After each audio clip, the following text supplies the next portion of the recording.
I've been having a lot of conversations lately with people that have been talking real estate. One of the number one questions I get throughout my daily life is, how's the market? Is it a good time to sell? Should I move? What's going to happen?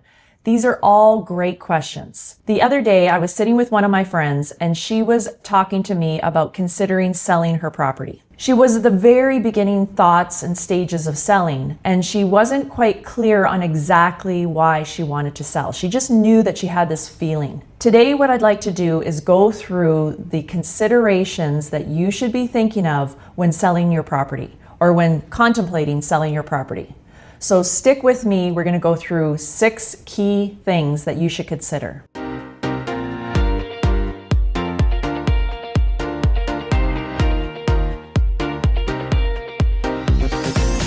Hi, welcome back to my channel. I'm Simone Russo. I'm located in White Rock, BC, and I service sellers and buyers throughout the Greater Vancouver area. Today, we're going to focus on 6 key considerations when you're just in the beginning stages of thinking about selling your property. Let's jump right in. Number 1, clarify your why. When I was speaking to my friend, I really dug into and asked her a few questions of why she was thinking about moving. And in her case, downsizing was what was prompting the thoughts. They were thinking about maybe moving from their current property, relocating to a smaller property or a less expensive property in order to pull out some equity from their property so they could float into retirement and use that now for retirement. So a lot of people are on that downsizing wavelength or thinking about downsizing. The other side of the coin could be maybe you're looking to have a bigger property. Maybe you need more bedrooms, more bathrooms. Maybe your family is expanding and you want more land or more room in your driveway. Maybe the location for you is just not quite right as your young children are growing up and looking to enter the school realm and you want to be by a specific school. So the consideration of why you want to sell is really, really important. And I would say this would be the very first thing you should be considering and thinking about. So that's number 1, consider your why. Coupled with that, and to go with that, is your timeline. So once you figure out why you want to move, upsize, downsize, right size, maybe it's a job transfer or relocation, once that's clear, then you need to figure out the when. What's the timeline? Are you thinking about doing this sometime in 2026 or 2027? Okay, so that's a bigger timeline. Or is your timeline tight and short? For example, in a relocation, I need to be in blank city by June 1st. Okay, that's a totally different conversation and consideration. So those are the first 2 things that I want you to start to think about. Why do you want to move? What would moving really do for you? And why do you want to move? What are you trying to accomplish? And number 2, think about the timeline. Are you thinking 1 to 3 months, 3 to 6 months? Are you thinking 6 months plus, or maybe in 2027, right? We need to figure those first 2 things out. Number 2 consideration, and maybe this should actually have been number 1, but number 2 is you need to be tuned in with any of the other decision makers that are involved in making this decision. So the obvious other person involved might be a partner or a spouse.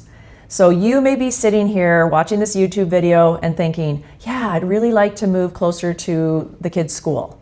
But on the other side, your husband is like, I absolutely love where we live. I want to be here for 30 years. I never want to move. So it's really important for you to get on the same page as the other decision maker or decision makers that are involved in this whole transaction.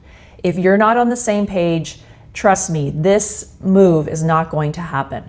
So engage the other decision maker in the process as early as possible. Make sure that you're aligned on that this is something that you want to explore and you want to start going down the path.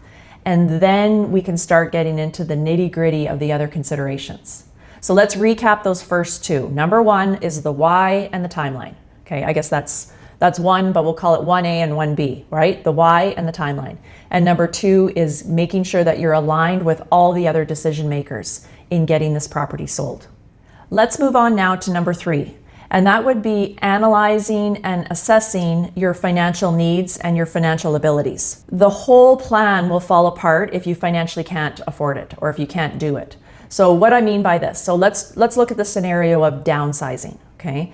So maybe right now you're in a townhouse and you're thinking, we don't need to be in this big townhouse. It's 3 bedrooms, it's 2.5 baths, it's, I don't know, 2,000 square feet. This is too big for the two of us. So the consideration is going to be why. The why is the downsize and moving into a condo. And the reason that you would want to do that could be that you want to get some equity out through that transaction. You want to get some equity out so then you can have it in a nest egg for your retirement. So there's a pretty good painted scenario of what a lot of people do, okay, is the downsize.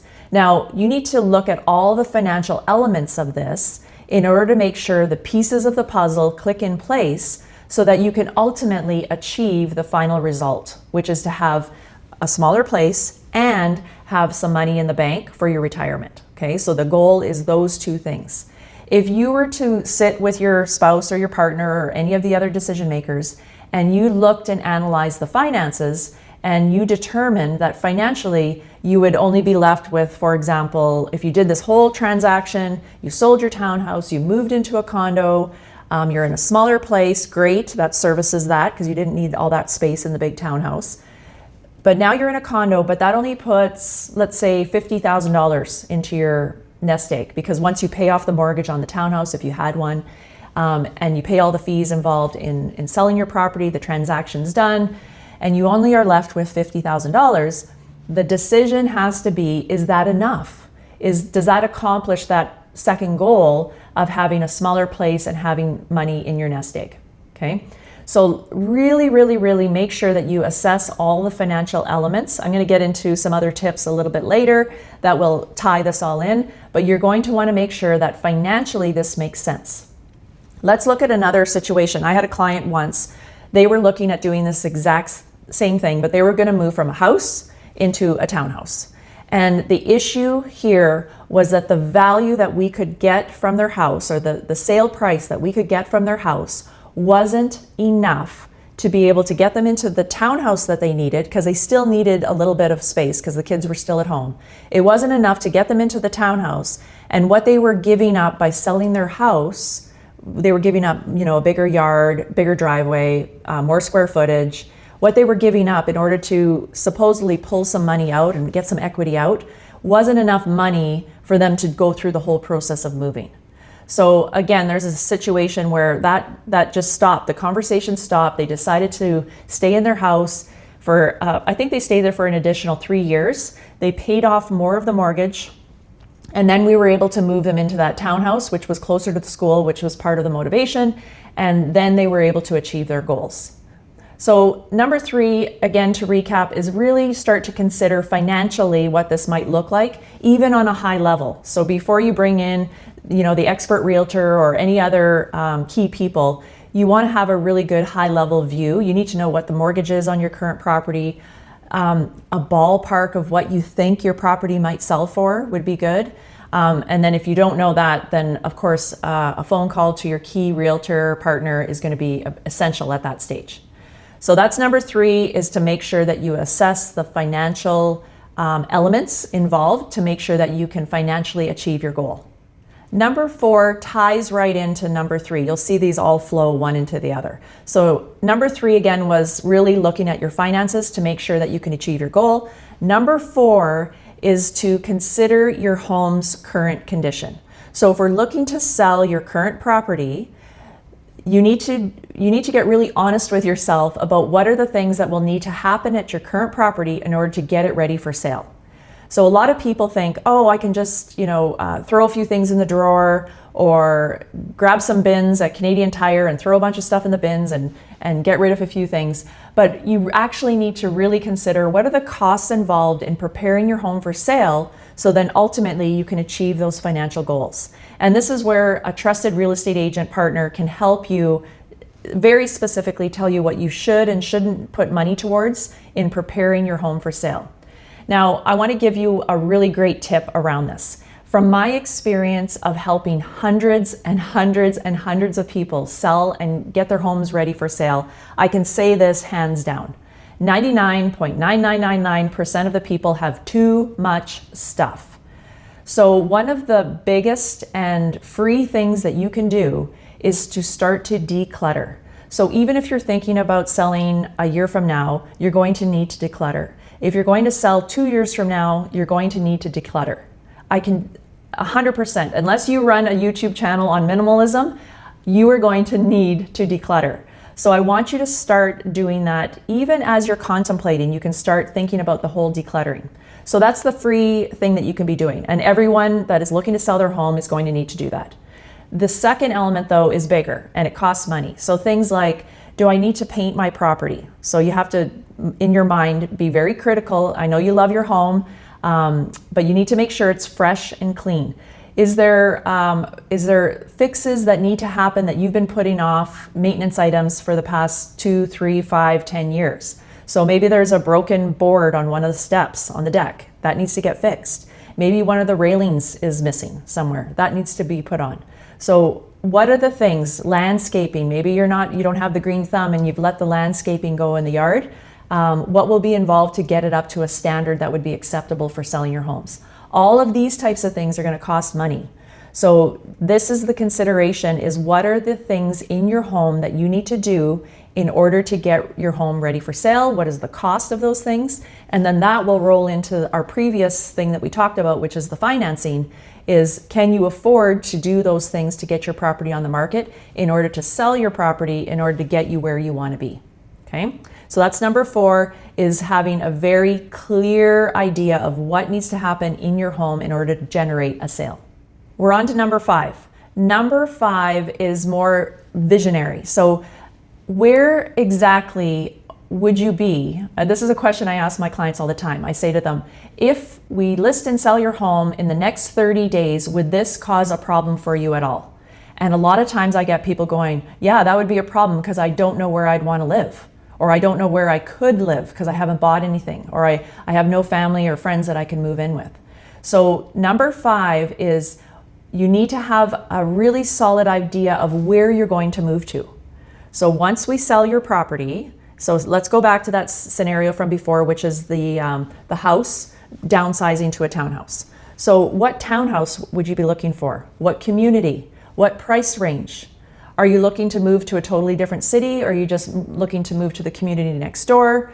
All of these things have to be considered before we get your home on the market. You need to have a clear idea of where you're going to move to, how long that move will take, what potential roadblocks might come up against us when we try to get you to that next place. So maybe there's a very limited market on the specific type of townhouse that you're looking for. So we need to know that ahead of time. So if we do achieve a quick sale on your property, we need to know exactly where you're going to be moving to. Another consideration that I often, especially in this type of a downward trending market, I work with my sellers to float this idea by them. And this is the whole concept of what I call a double move. Sometimes it is, it's not always the number one choice, but sometimes people have to do what's called a double move, which is sell their current property so they know exactly how much equity they're going to get out of that property, move from that property into some kind of temporary situation. It could be a rental, like a short-term rental. It could be moving in with relatives. It could be a short, long-term lease somewhere. But sometimes it happens where we sell your property, we get a great offer on your property, and it's kind of the make you move pricing, which is someone gives you a great offer that you just can't refuse, but you don't know quite yet where you're going to move to. You may have to move into some kind of a temporary situation where you can get the equity that you wanted to get out of your property, move into your next temporary place, and then that will give you the freedom and the flexibility to then find the next property that you want to move into or purchase. Okay, so you're not pressured necessarily to go and make an offer on something that might not be perfect for you. So consider this. One of 2 situations can happen. Number 1, we sell your property, you know exactly where you want to be, and at the same time we can find that next property for you, and you can move directly from your original property into the next, okay, seamlessly, one move. Or in this kind of a market, sometimes you may need to sell your property so you know exactly how much money you're going to be receiving from it, because we'll know, of course, the sale price. You may have to shift into some kind of a temporary move, put your stuff in storage, move temporarily, so then you have the freedom to go out and shop for your next property.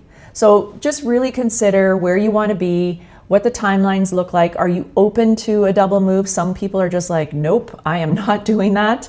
There's no way. So if that's you, that all should be known beforehand, so then we can work through the process in the exact way that you want it to be. So number 5 is to really think about your next steps, know exactly where you want to be, so then we can help you achieve that goal without a seamless transition, without too much stress, and we'll get you where you want to be. Okay, we're here. Number 6. Number 6 is, again, I think all of these could almost be number 1s, right? But number 6 is to really understand the local market. And the best way to do this is to consult your real estate partner. Who is going to be the person that can help guide you on the market conditions, what's happening in the market, what has sold most recently, what price you can achieve on the sale of your property, what fixes you need to make on your property, what's the timeline, all of these things. If you engage and start to align with your real estate partner, your professional real estate agent that can help you, you are going to be way ahead of the game, and you won't have to struggle and forget things and go through a process and think, oh, I wish I would have thought of that, because your real estate agent will be able to help you through the entire process right from the very start. So it's very important to have a very clear understanding on the market. So a proper market analysis should be done on your property. You should understand what the trends are. Are we moving in a downward trending market? Are we in a flat market? Is the market increasing? All of those things change and will impact the sale of your property. So make sure that you align with a professional agent that's experienced in the type of market that we're in, so you can have someone guiding you every step of the way.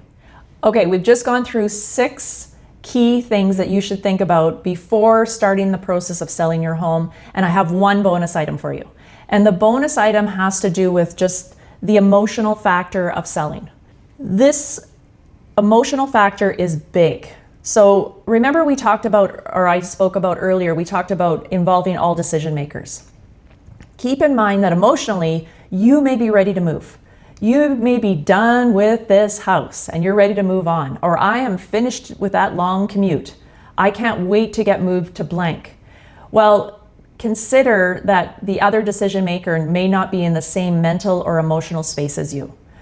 So keep in mind that selling your property is very, very emotional. It's a high stress situation usually, even if it's something that you want to do. You know, stress can come in 2 different ways. There's good stress, so such as marriages, new babies, purchasing a house, and then there's obviously negative stress. So sometimes stress will impact us even if it's positive stress.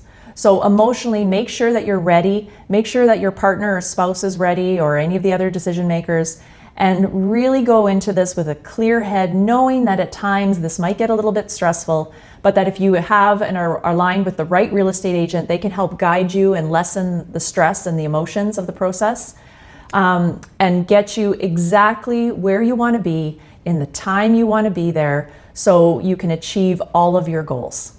I really hope you enjoyed and took something away from all these tips. If this was of value to you, please give me a thumbs up, subscribe, comments, reach out to me anytime if you want to talk specifically about your situation, and I'll look forward to seeing you on the next video.